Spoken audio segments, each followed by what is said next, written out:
انسان همیشه دوست می‌داره کامل بدنه. انسان همیشه دوست می‌داره که پره باشه. پولش، مالش، جوانیش، سلامتیش، همه چیزش پره باشه. میره دوست می‌داره. لیکن همش در درگاه خدا، غیر خدا هیچ کس پره کردن نمیتونه موره. کسی گفت که من غیر خدا پره‌ام، او بسیار خطا کرده. کسی گفته است که پرگی در درگاه خدا نیست، این هم خطا کرده. همه ابدیت، بزرگیت، پره بودن، درجه در رسیدن، این همش در درگاه الله های. جنت ابدیه، جوانیش ابدیه، پیری نداره، مرگ نداره، چی یک نعمت های. با دل دول آرزو نمیکنی که چیزی را در پیشت حاضر میکنم، ولی به یاد نمیبیاری که میره خدا حاضر میکنه. خدا را بینی که باید قادر یک قطره آبی جهنده، مقصد دیگه ضعیفی قدر مخلوق خلق میکنه، بزرگ میکنه، راست میکنه، مرحله حیات میتیشه، تمام برنامه رو در پیش رهش میمونه.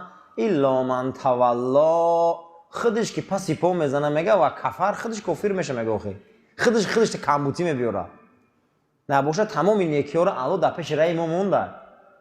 بگی میگه بگیر خطا پرک الا من تولا، با جای گیره پره شوه، پیش روه، بلند شوه، پسی پا میزنه و میگه و کفر. با برای نمیگه با کفران میکنه، با حیف میشوه. دنیا رو با چشم دنیا نگاه کردن این شکسته.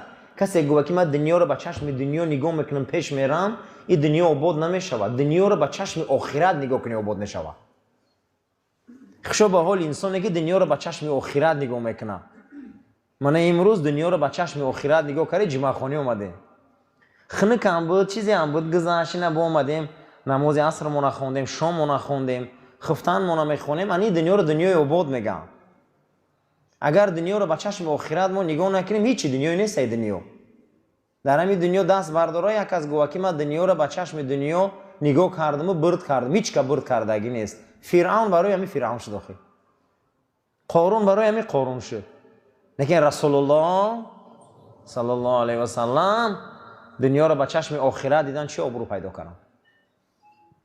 ابوبکر، عمر، عثمان و علی، صحابه بزرگ دنیا رو با چشم آخرت دیدن، دنیاشون آباد شد. کسی که دنیا رو با چشم آخرت میبینه، این دنیا لعنتی دنیا نیست. کسی دنیا رو با چشم آخرت میبینه، چی خوب دنیایی در زندگی کرده، چی خوب دنیایی در زندگی کرده. خشو به حال الهی نمی کسی دنیا رو با چشم آخرت میبینه، خدا 1000 سال عمرش ده. یکون جای کمبوتیش نیست. همین خداوند به عبادتم بره، به طاعتم بره، برای رسولش بره، پاک خرم، پاک گردم، صاحب فرزندای صالح باشم، زندگی اویلای شایسته کنم. الهی نم 200 سال عمر بینم، گندگی داشته عمر دراز.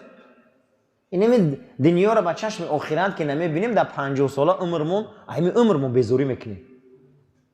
میگیم چی عمره، چی دیدم همین دنیا. برای که با چشم آخرت ندیده استیم شوخی. دنیا رو با چشم آخرت دیدن در کاره. یکی از زندگی‌های خوبی این دنیا همین بوده که دنیا رو با دنیا تماشا نکنی، دنیا رو با آخرت تماشا کنی. دنیا رو با آخرت. روز جنگ خندق رسول اکرم صلی الله علیه و سلم نشستگی بودن. بعد از او گفتن حضرت که اصحاب چه حال داره؟ صحابه دنیای تنگ داشت، آمدن این اینون شکایت کرد، ای آب شکایت کردی، ای پشک شکایت کردی، ای خوراک دیگه شکایت بالای شکایت شدن. گریب جناب پیغمبر زیغ شدن. فقیری و کمبغلی هم قینده یوخی. چهره جناب پیغمبر صلی الله علیه و سلم تغییر یافتن، زیغ شدن. حضرت عثمان رضی الله تعالی عنه از بین صحابه خستن، صحنه را فهمیدن، بیرون رمضان رفتن. بعد از اندک میگه حضرت عثمان میگه نیم خواب، میگم قپای کلون، میگه نیمش میگه به زور، میگم تا ایمی دهنی در خیمه جناب پیغمبر در آمدن. اومدن در پیش رسول اکرم صلی الله علیه و سلم موندن و بعد از او دهنی همون قپی نیم کولاشون کشودن، همون لیمچه‌شون رو پایان کردن. میگه نگاه کردیم نیم لیمچه‌ای که حضرت عثمان آوردن که در اون زمان این دورایی را خیلی ثروتمند نداشت، آمیخته با طلا و نقره همه را در دامن رسول اکرم ریختن. گفتن حضرت همون تجارتام جمع کردگی بدم در همین خزینه‌ام چیزی که به جمع کردم آوردم دادم تا بگیرم باشه همین ثوابات تقسیم کن زیغ نگرده چهره‌تون زرد نگیری. جناب پیغمبر میگه نشسته بودن میگه کم تر ایستاد میگه دیدیم که چهره رسول اکرم صلی الله علیه و سلم میگه از همون نورهای طلا میگه روشن‌تر شد. پیامبر چهرهشو میگه خرسان شده و گوی مردم خبر داره خدا از وعده کرد که برای عثمان دیگه گناه ضرر نمیکنه. گفتن چی با؟ گفتن عثمان بهشته. عثمان بهشته بدرش اعلان شد. خشا به حال آدمی که دنیا قد بهشت خره. گوهوزی وعده شد که عثمان در بهشته. ای 10 تن یاروی بهشتش کیه؟ این همین روز بهشتش داره. میتونیم که به دنیا بهشت خریم. خشا به حال آدمی که دنیا رنگ عثمان بینه.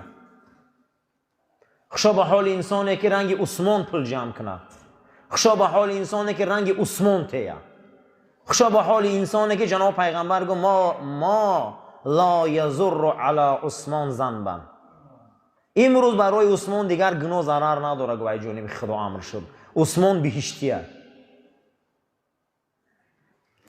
بعد از اون میگه مال جمع کنیم. گفته بله جمع کنیم. رنگ عثمان جمع کنیم. گفته ذخیرهش کنیم. گفته رنگ عثمان ذخیره کنیم. گفته چی ذخیره؟ گفته جنت. المال و البنون زینت الحیات دنیا. قرآن همی آیت نازل کرد در سوره کهف. مال و فرزند زینت دنیا ها میگذره میره. چیه؟ والباقیات الصالحات. چیه او باقی صالح؟ اعمال های نیک. میگه ای عثمان چیزی بد نبود گذشت رفت اما تو بهشت ابدی. تو 10 تن از یاری بهشتی. جناب پیغمبر اومدن که در تمام اطراف مدینه منوره یهودیای فدک، یهودیای خیبر، یهودیای قریظه، یهودیای بنی نظیر، یهودیای قباد، یهودیای غطفان بسیار بودن. جوجود بسیار بود.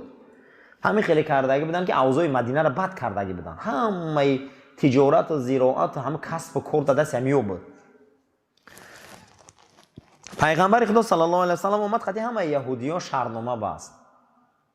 اگه دنیاداری را ببینیم حتی که همین چاه‌های مدینه منوره را اینو همش مونوپولیا کردگی بودن. همین چاه در مردم مدینه اوش میفروختن. همین مونوپولیا کردگی بودن که 2 روز ایش میفروخت 2 روز اوش، 2 روز ایش میفروخت 2 روز اوش. همین مردم در او فروشی هم دادن. اینا هم تری مردم. جناب پیغمبر صلی الله علیه و سلم فرمودند که کسی که اگر همین چاه‌های مدینه را دست همیو خلاص کنه جوش بیشتر که مردم آزاد آب نوشه. اولین آدمی که خطینو سهمیه موند و پول قد تجارت در کار کرد حضرت عثمان بود.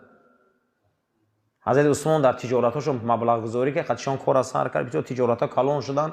در داد و گرفت‌های کلانی سهمیه ها حضرت عثمان گفت که همین 4 من میته من سهمیه ها میبخشم در تجارت خرما و بخور و در باغداری و در شتر فروشیشون.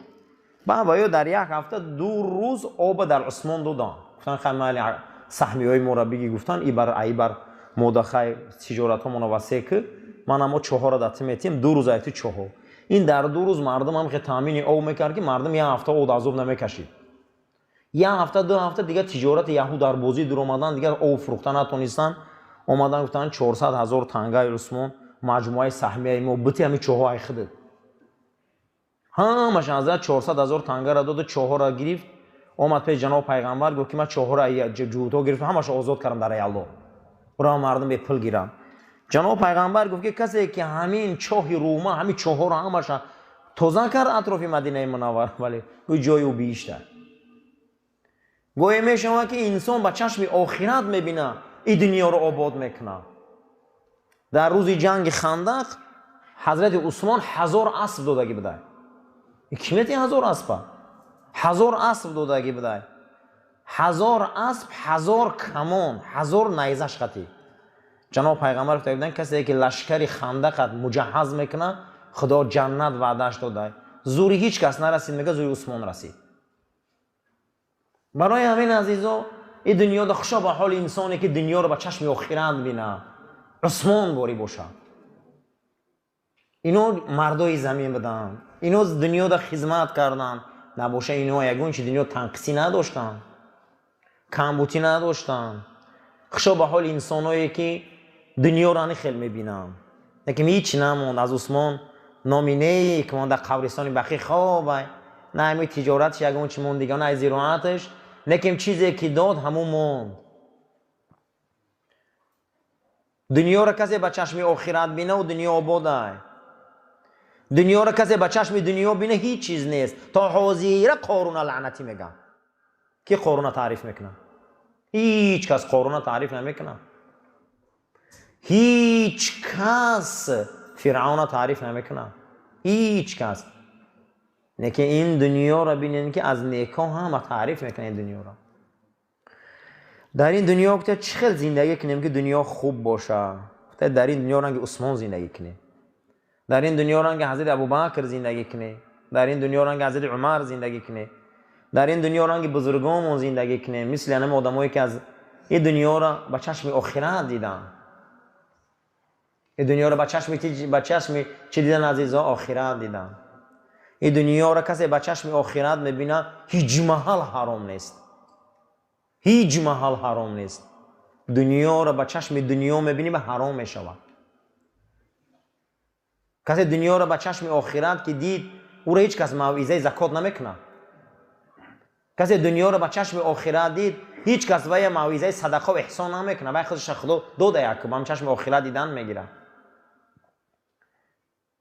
گوسپنده میکشن، خانه پیغمبر خدا میبیارن صلی الله علیه و سلم. پیامبر اکرم گوشت ریزه میکنن. بعد یه روز میپرسن حمیرا، عایشه چی موند خونه ده؟ فرستاده خدا نصفش بخشیدم، نصفش در داخل همون انبارخانه مونده. نصفش مونده، نصفش بخشیدم. عایشه همون بخشیدگیش مونده، این نصفش که اخته هیچ نمونده. همون دودگید موند. دودگید موند عایشه در دنیا که کردی. اون ندوده که اخدت میخیر او برایت هیچ نمیشه او را حساب نکه. همون نمونده. چیزی که دادیم او موند برادرو. چیزی که دادیم او چکار کرد؟ او موند. خوشا به حال انسانی که دنیا رو به چشم آخرت نگاه کنن. جناب پیغمبر صلی الله علیه و سلم گفتن که میدونی که ارزشترین انسان کیه؟ میدونی که ارزشترین انسان کیه؟ میدونی که ارزش کی بلنده؟ میپرسن که ارزش کی بلنده یا رسول الله گپ بزنی؟ گفته ارزش همون آدم بلنده که این دنیا را ابدی نمیدونه. همه روزه دنیا دا هیچ محل برای جان خود ضرر نمیرسونه. جهنمی دمی دنیا میشه، جنتی دمی دنیا میشه. بخر جانی من که ورنه حسرت خری. حسرت میخریم پگه. حسرت میخریم. بیمار میشیم، کسل میشیم. هر چیزمون همین دنیا خودش خشه گفته که من فانیم. حتی که ابن قدامه آورده که گفته یگان موعظه دنیا گفته آشکار نیست، نه که مردم بسیار ای قفاش میدوان. من نمیدونیم یک تلفن 200,000 در دورین و نمیدونی چی گفته. مردم هوای گرفته ایپاتیکا گفته و همون بانک با بانک میگرده. شب و روز قرآن میگه آخه اقلا من یه ورق خونی نمیخوننی. همین یگان موعظه دنیا ابن قدامه گفته روشن نیست. یگان چیزش روشن نیست، پوشیده به معنی است.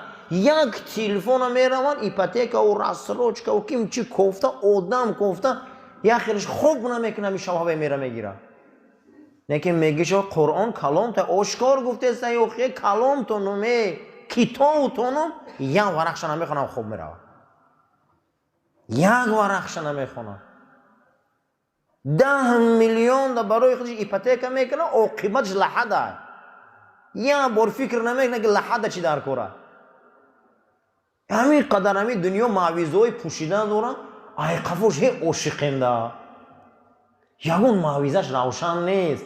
مرگ روشن، رسول الله روشن، قرآن روشن، جنت روشن. یگون جای دین خدا فریب نیست. عمق درک کردنش میترسیم. چیزی تاریک پوشیده در قفاش هی میدویم که ابن قدامه همین قم میدویم که پوشیده اینمی پوشیده. اما میگه آخی شما را این آرزو حسرتاتون میگه سراتون آو میکنه، یک باری آو میشه، نه که آرزوهای شما هیچ جایی نه که که نشوان، آرزوهای هیچ جایی نه که ای بین روان. گردش ایام ریشا را سفید کرد، چشما را خیره کرد، میان خم راست خم کرد، چهره ها را زرد و استخوانی کرد، با قطیشون میشنی با همون آرزوهای به معنی. او میگه شما یه بار میگه بس کنی آخی دینک اینمی خود دنیا خوش گفته است آخی و ما فانی میگه و ما ابدی نیستم در شما. اما آخرت های باقی، آخرت های باقی. برای همین عزیزو این دنیا را کسی به چشم آخرت میبینه خوشا به حالش دنیاش آباده. کسی دنیا را به چشم آخرت میبینه او دنیاش بهشت میسازه. او صحابه بود که میرفتی در مدینه بهشت میدیدی، در زمان اونها نمونه های بهشت میدیدی. هر یکتی اونها یک دنیای داشتن، هر یکتی اونها یک دنیای ساختن، یکی به تجارت، یکی به زراعت، یکی به فقیری، یکی به کمبغلی، یکی به ناداری، یکی به اوج پهلوانی آخرت خریدن. همه اونها آخرت خریدن، همه اونها آخرت صاحب شدن. حتی که حضرت ابوبکر رضی الله تعالی عنه حضرت عمر دلالتی به اسلام کردن. حضرت عثمان میگن پدرشان در یک روایت دیگه امکیشان حضرت عثمان میگه چپه کشال کرده بود وقتی ایمان آورده بود. ای پاچه‌هاش چپه کشال کرده بود. حضرت عثمان از پایان میگه پختر قطعی لطه دود میداد که عثمان از ایمانش گرده. میگه همون بینی های حضرت عثمان میگه در درون دودی لطه بود که از اسلام بود میگرده. میگه او حضرت چپه کشال کرده بود. بعد میگه همون سیخای آهنی را سرخ میکرده آورده در پری میانای حضرت عثمان میجقید که ای دین محمد میگرده صلی الله علیه و سلم. عذابش میداد. این اسلامی که بسیار از بر راحت اومده سیموده، این اسلام بسیار مشقت قد اومده گه. حضرت ابوبکر میگه اون وقت میگه بسیار پولی کلان داشتن. همون زمان ده حساب کردن علما 460,000 دلار در همون زمان داشتن. مورخا حساب کردن. با اومد میگه قطعی امکی حضرت عثمان صحبت کرد، گو اگر لازم باشه گو من پول میتیم امین خلاص کن، من میتیم پول شگو امین جواب ده. عثمان خرید، ابو عبیده عامر بن جراح خرید، عبدالرحمن بن عوف مسلمان کرد، حضرت عمر نصیحت کرد مسلمان کرد، بلال خرید، عمار خرید، نغیره را خرید، دهاتن از مهاجرین و آدمای غلام با پولش خرید. حتی آمد در خونش وقتی هجرت میبرامد با رسول اکرم صلی الله علیه و سلم رفتند. وقتی که میبرامدن از مدینه منوره رفتند از مکه، ابو قحافه پدرش آمد اسماء مادر مون پرسید که خونه در یگون چی موندگی اوتاد برای خوردنتون وقتی مدینه منوره رفته گیاد. اسماء مادرمون میگه دم قدر پدرم تاجر بودم قدر داشتیم تا باز گفتن خیلی مقصد خاندانی با ثروت بود. میگه چشمای بابام ساز نمیدید، میگه کور بود چشمش. من گفتم اوه پدرم موندگی ای. گفت چی موندگی در خونه کو بیار بینم؟ میگه در دنیا روی مال میگه سنگ موندم آوردم در دستش دادم گفتم اینقدر تیلا موندگی نباشه هیچ نداشتیم خونه. میگه چیزی بودمش داد. در رای کی داد؟ در رای دین داد. کی را خلاص کرد؟ صاف هم غلامی را که در عذاب بودن. چند مراتب در زمان خلیفگیشان حضرت بلال می اومد پیش ابوبکر میگه تو منو برای خودت خریدگی، من جواب ته من میرم سپاه اسلام زمین یرموک جنگ میرم. من هر باره که میخم لباسا و میپوشم که سپاه اسلام در مقصد دیگه میرم قد خالد ابن ولید در غزوه ها، تو منو میگردونی که من به تو محتاجم بلال، تو بیس کی مسئولیت من در کاره. اگر من برای خودت خریدگی باشی مرا نمیخریدم وقتش تا مرا رها کن که من میرم قدیم مقصد دیگه سپاه اسلام. من نمیستم میگم زنگم در مدینه میشینم.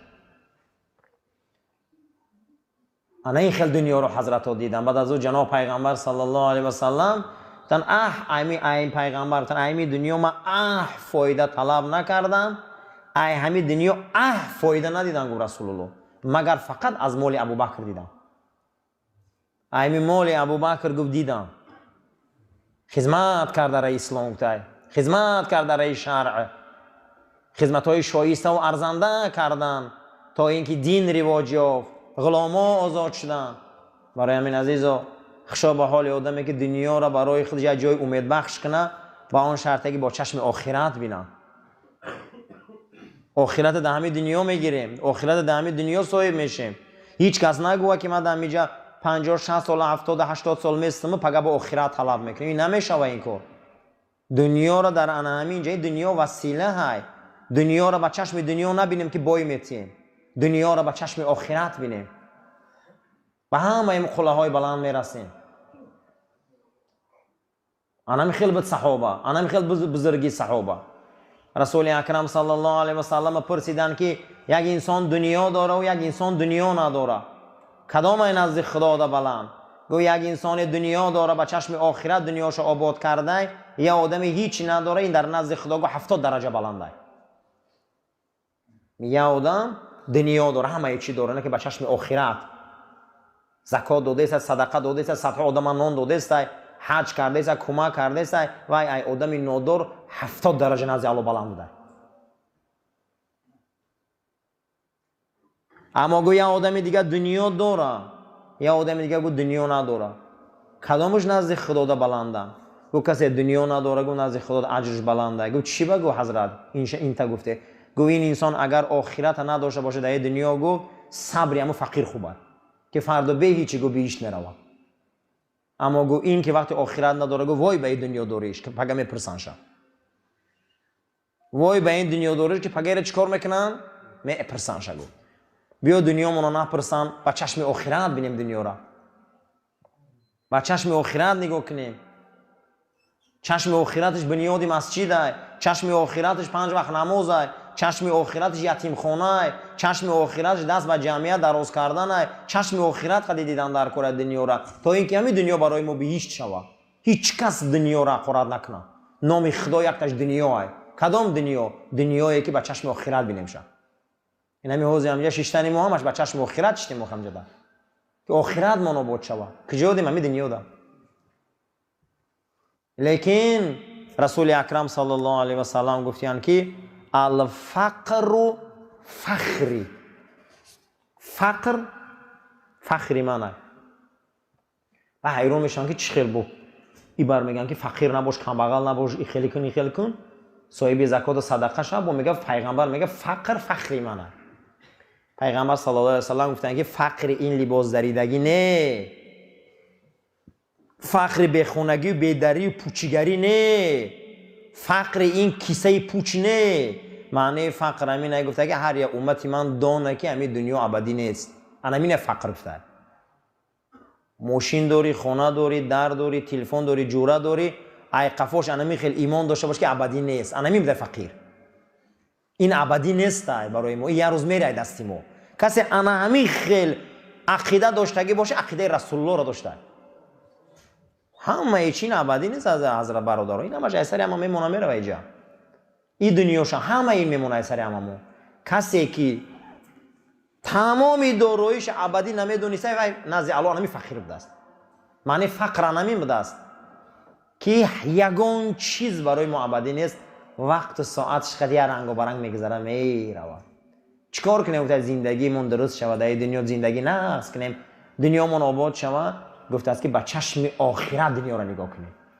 با چشم چی؟ آخرت. خشا به حالش یگان گر دنیا حرام نیست. کسی با چشم آخرت دنیا را نگاه میکنه، من میگه الهی نم 1000 سال خدا عمرش بده. یک روزی این دنیا به 10 روزی گوره.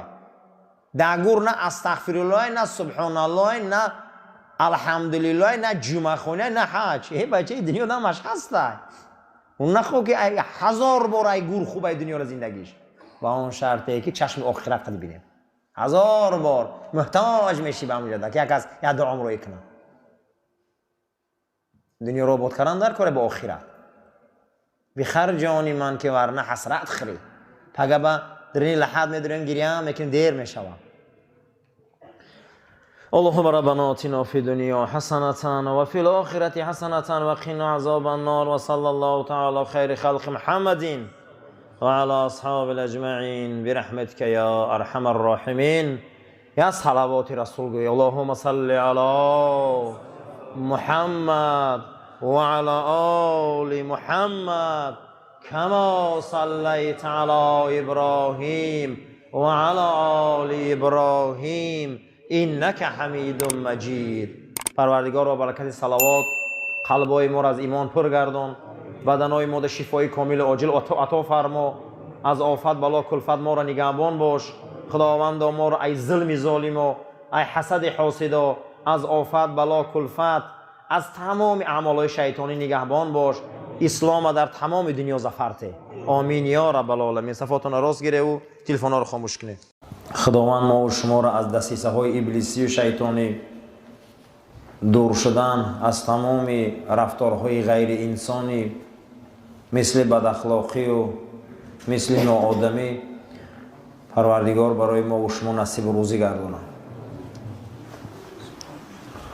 چگونه که حضرت سعدی در گلستانش و هممون حکیمی سخن، حکیم امت امر میکنه، قطعه خوب می نویسه و میگه که کنونت که امکان گفتار هست بگو ای برادر به لطف و خوشی. خدای امروز داده ایمانه بیا یک گپ خوب گوییم.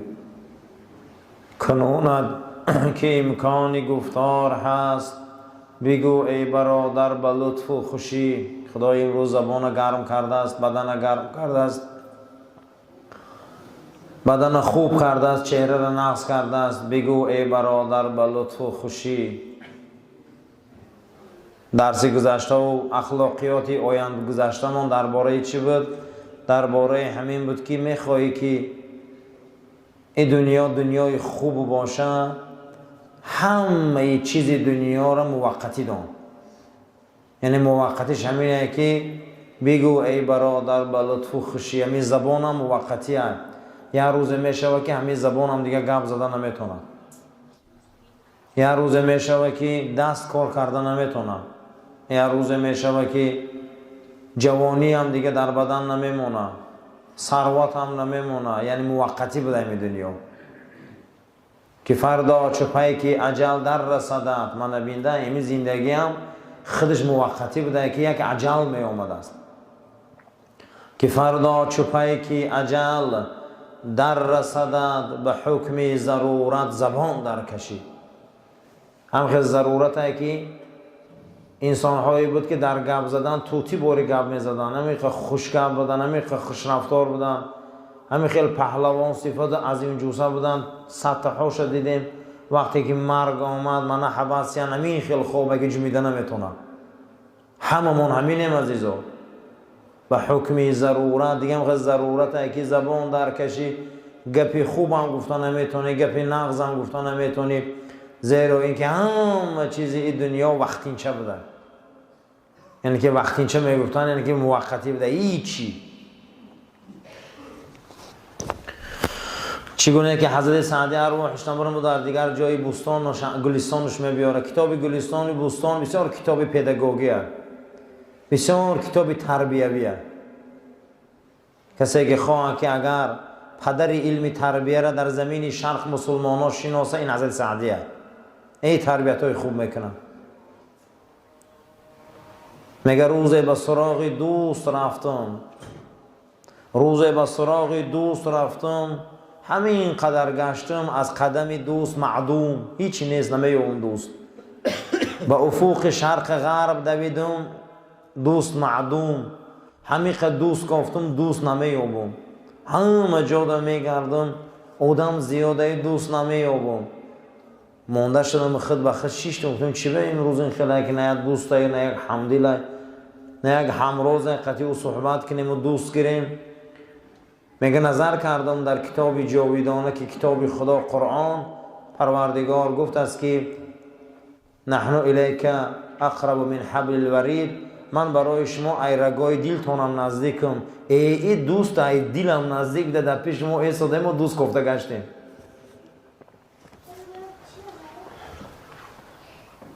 الله جل و علا شأنه در کتاب جاویدانه قرآن عظیم و شان گفته است که من برای شما ایرگای گردنتونم نزدیکم. ما دیگه دوست در کار نیست. پروردگار برای ما از رگای دیلمونم نزدیک بده، برای ما دوست در کار نیست. میگه همشه دور کردم دوست یافتم. برای همین عزیزان دوست باید ما سراغ کنیم، دوست یابیم، دوست کابیم، لیکن نگاه میکنیم که دوست ایرگای دیلمونم نزدیک بده است. در پیش آمده حضرت دوست الله جل و علا شأنه چگونه که عبدالله انصاری هم در مناجات نامش میبیاره که الها پروردگارا ندانم، میگه من نمیدونم کجایی، من نمیدونم که در کجایی، لیکن در همه جا جلوه نمایی، همه جا تو هستی، لیکن نمیدونم در کجاشی. شیرینتر از جانی، فزونتر از تمام هستی منی. نمیگه نه ای جانم تو شیرینی. برای چی؟ برای که بین منی و بین جانی. این فلسفه صحبت شد این که ولی تا جان ماندن میگه توی و جانه، یعنی که ما باید ای جان مونم زیاد دوست داریم. حضرت پروردگار آفرندمون این یک تربیت های اسلام های. این تربیت ها رو دوست داشتن در کنه که ما دوستمون باید یابیم. خوشا به حال انسانی که دوستا رو مییابه، خوشا به حال انسانی که در سراغ دوست میبروید.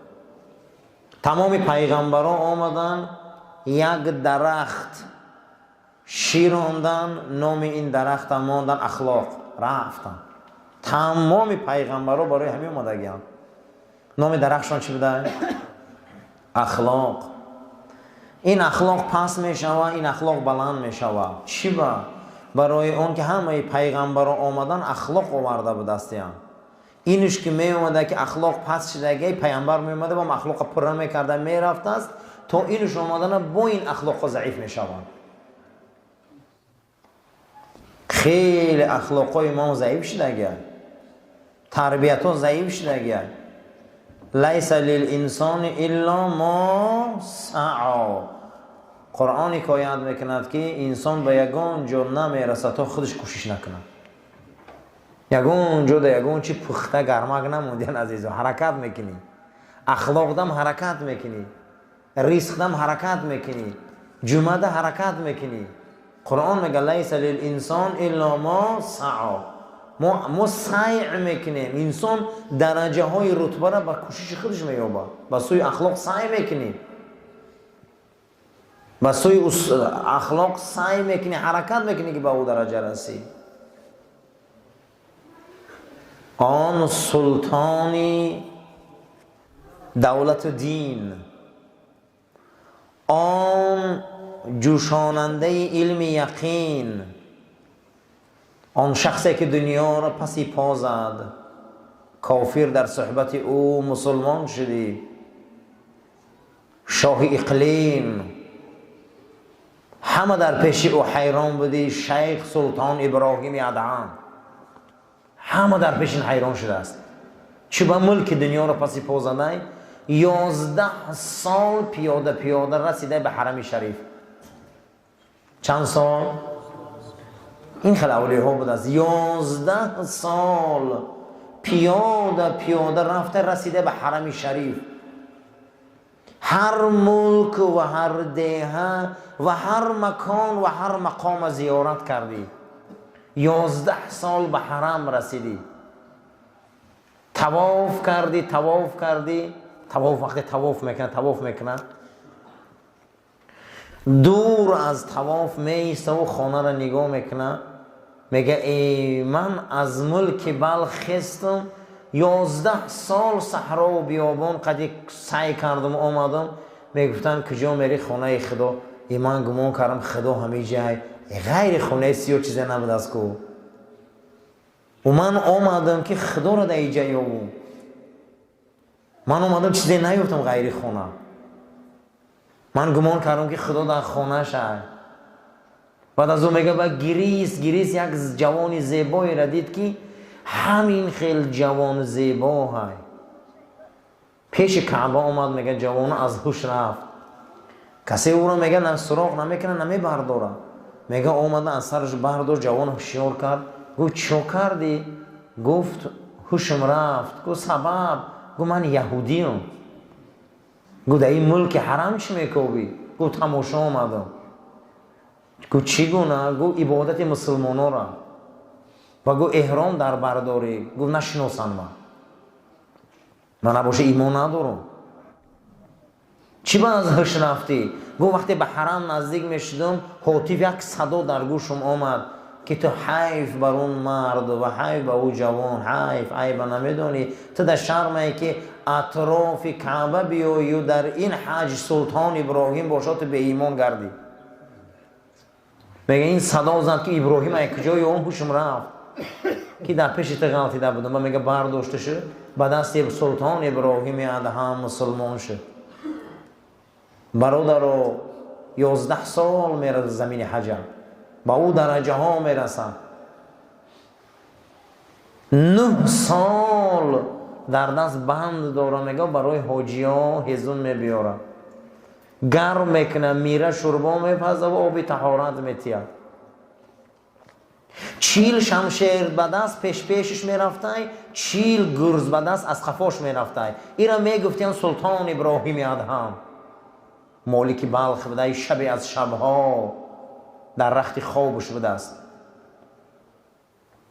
سقف بام قصر می جنبه می خیزه. دو مرد در همونجا چیزی کفته استیان. میگه خواجه چی میکنی در بالای قصری من؟ میگه شتر گم کردی. میخندن، میگن خودش میخندن، میگن عجیب احمقیه، نخواه که شتر در بالای قصر سلطان ابراهیم باشه. عجیب احمقیه که نخواه که شتر در بالای قصر ابراهیم باشه. از این گپ احمقیتان خندم آمد. او دو کسم نگاه کردن گفتن ای بندگی تمور خندم آمد. تو که باور نداری که یک شتر در بالای قصر باشه، ما هم در بندگی تو هیچ باور نداریم. بنده خدای میگی و هیچ بندگی تم احمقیه. همین سخن میگه اوجش داشته، سر در بیابان زد رفت. ملک دنیا را پسی پوزد. همتان سلطان ابراهیم ادهم در قصه بسیار خوندگی. 9 سال جارالله بوده، در کعبه همسایه بوده است. فرزندش کوفته میبیاید مکه میو پدرش.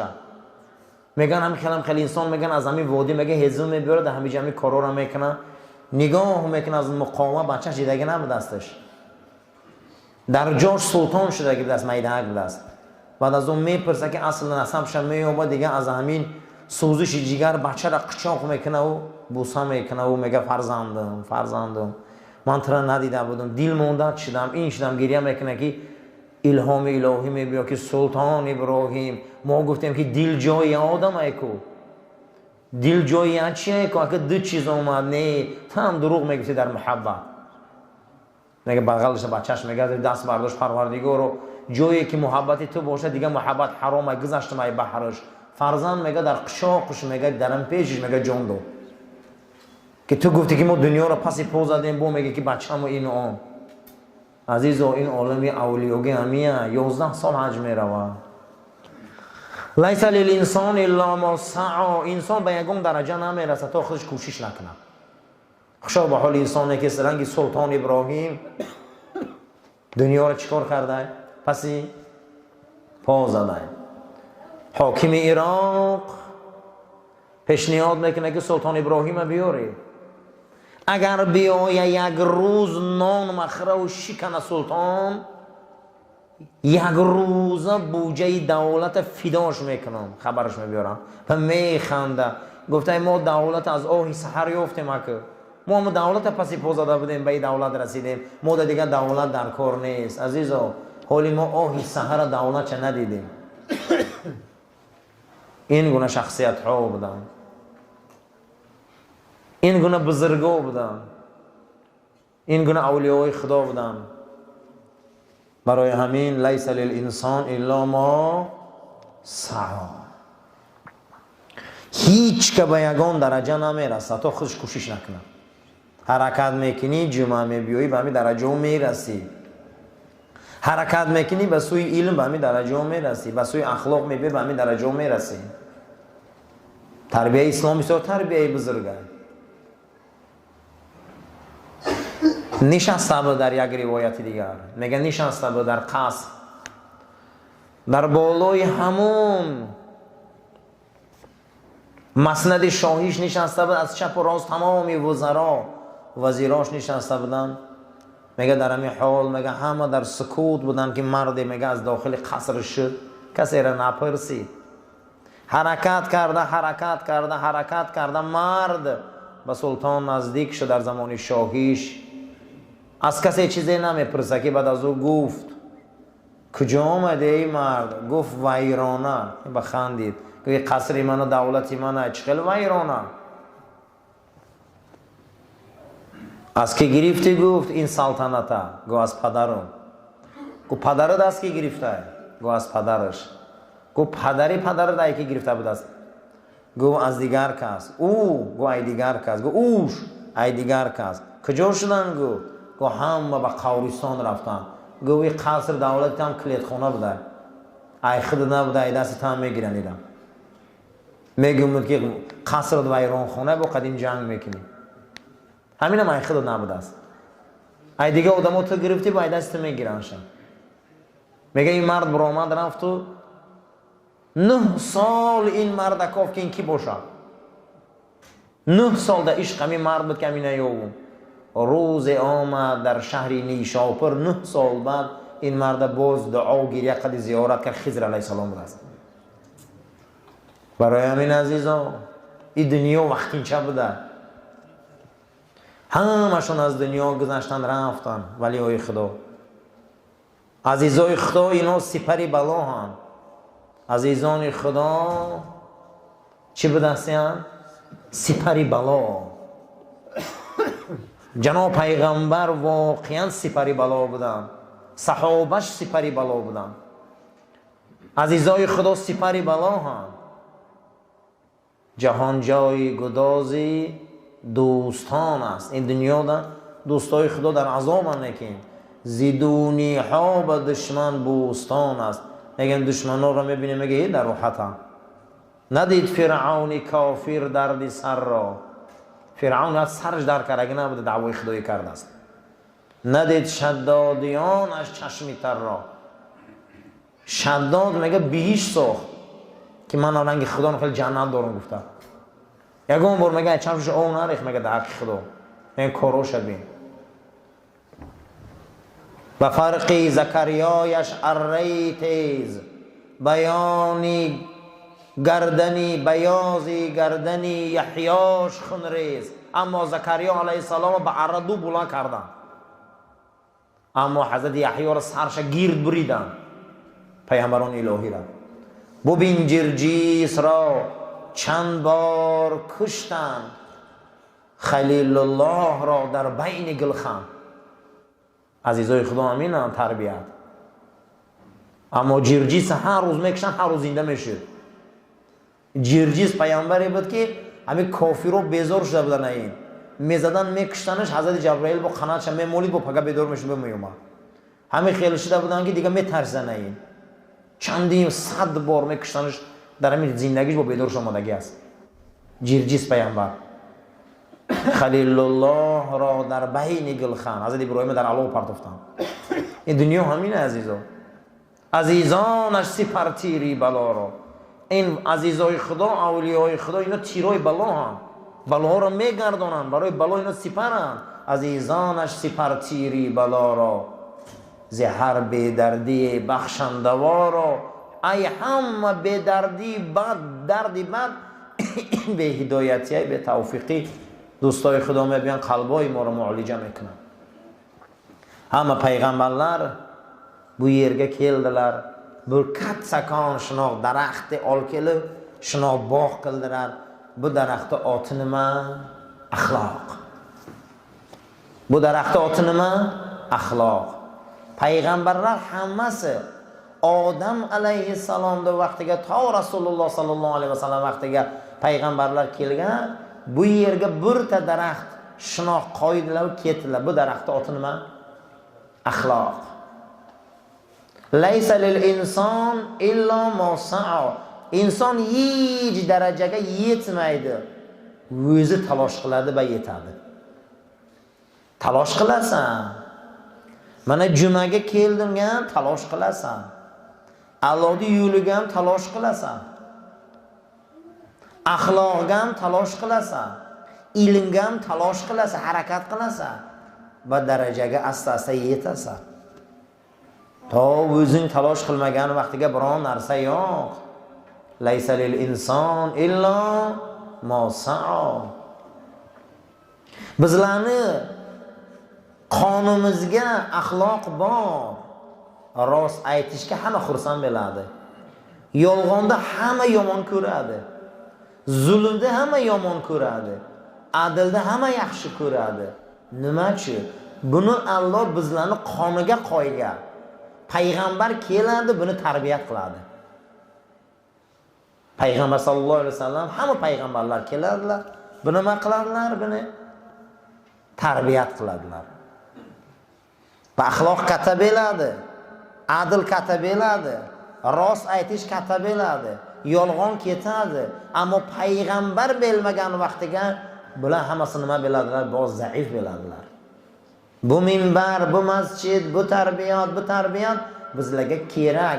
Islom axloq islom. Har insonni axloq tarbiyasi yo'q, bu insonni iymoni yo'q. Birta kattakon tarbiyatni qaraymanki, Alloh Parvardigorimiz aytadiki, nahnu aqrabu ilayk min hablil varid. Men sizlarga judo ham qurbim bor, judo ham kelganmanki, sizlarning yuragingga, raglaringga, sizlarga maqsadiga qurbim bor. Bizlarning do'stimiz Alloh. Bu hech kim Alloh buni bizlarga maqsad hamsoya yo'q. Laysa lil inson illa ma sa'a. Inson o'zi talosh qiladi. O'zi harakat qiladi bu darajaga yetganga. Juma kelasa, domloni aliga kelasa, harakat qilasa, axloqni o'qiysa, kelasa axloqqa soyib belasa buni. Payg'ambarimiz sallallohu alayhi vasallam aytdilarki, "Mo min shay'in athqalu fi mizan yawmal qiyamati al-axloq." Payg'ambarimiz aytdiki, biron narsani qiyomat kunga tarozini ustiga men juda ham qattiq va vazmin ko'rmadim, faqat axloqni vazmin ko'rdim. Axloq bizlarni axloqni yerda taroziga vazn qiladilar, tartadilar. Ki qancha axloqing bor, qancha tamizing bor. Islom axloq islom. Islom tarbiya islom. Har inson aytadiki, men musulmonman. Axloqi bilmagan vaqtiga hol islomi yo'q. Allohumma rabbana taqabbal minna innaka antas samiul alim va tub alayna innaka antar raufur rahim. Parvardigorim ما را اخلاق محمدی در نصیب گردان، ما را صاحب تربیه دینی گردان، ما را از همون برنامه‌های ابلیسی و شیطانی و بد اخلاقی نگهبان باش. عاقبت کاری ما را به خیر و ایمان ما را به سلامت گردان. آمین یا رب العالمین. صفاتنا راست گیره.